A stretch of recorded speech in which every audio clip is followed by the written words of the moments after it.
Brought to you by Penguin.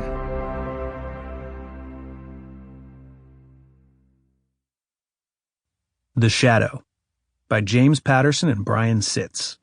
Read by Maya Aoki Tuttle and Nate Washburn. New York City, 1937. 1. In the barroom of Jack and Charlie's 21 Club, toys dangled from the ceiling.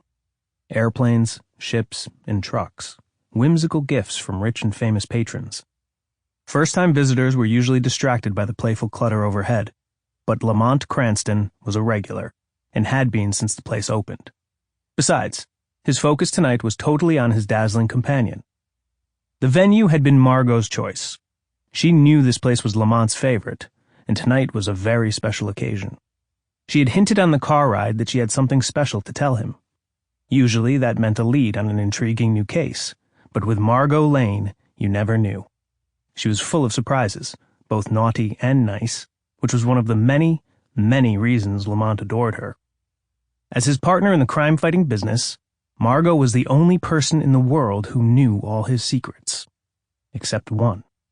Tonight, Lamont had planned a little surprise of his own. Out of all the women he had known, and there were many, no one else had impressed, challenged, and excited him like Margo.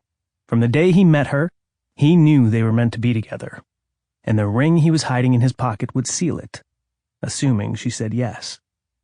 As for Margot's little secret, Lamont was very curious, but clearly she was going to make him wait just a little bit longer. "Remember this place during Prohibition?" she asked, looking around the room. Lamont stretched his tuxedoed arm to signal a waiter for refills. His first drink had given him a pleasant buzz, and he didn't want to lose it. "I remember the liquor shelves would tip back whenever Jack and Charlie got wind of a raid," he said. "And then," said Margo, "all the pretty bottles would slide right down into the sewer." With her long, slender arms, she made a swooping gesture, goofy and elegant at the same time. Such a waste. Margo was wearing a white Schiaparelli evening dress with black velvet flares over her bare shoulders and a matching bow in front. In the room's amber glow, she could not have looked more beautiful. Lamont noticed that even the bartender, no stranger to stunning women, had angled himself for a better view. A waiter appeared with 2 fresh drinks on a silver tray. An old-fashioned for the gentleman, champagne for the lady. Lamont and Margo plucked their glasses off the tray before the waiter had a chance to place them on the table.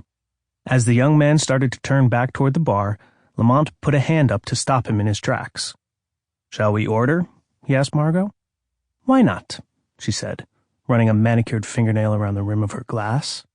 "But please, Lamont, nothing heavy." She passed her other hand lightly over her belly, with its barely perceptible bump, so slight Lamont hadn't yet noticed. "2 lobster salads," said Lamont, without even glancing at the menu. It was September, a good month for lobster. He put his glass to his lips and sipped, feeling the sweetness of the sugar on his tongue and the warm burn of whiskey in the back of his throat. "Well," he said, leaning forward, "you had something you wanted to tell me?" Margo just smiled, her thin eyebrows slightly arched. "Is that the Titanic?" she asked, pointing toward a corner of the ceiling where a model of a large steamship hung between 2 pairs of brass opera glasses. "I think that would be in poor taste, considering," said Lamont, squinting into the collection overhead. "It's probably the Queen Mary." "You're probably right," said Margo.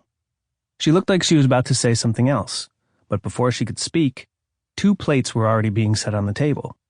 The service in this place was impeccable. On each plate, gobs of snowy white lobster meat nestled in a tangle of chopped greens, topped with a lace of cream sauce, and flecked with small croutons. Lamont and Margo each speared a morsel of lobster. They lifted their forks and tapped them together in a playful toast. "To us," said Lamont. "To secrets," whispered Margo, her eyes on his.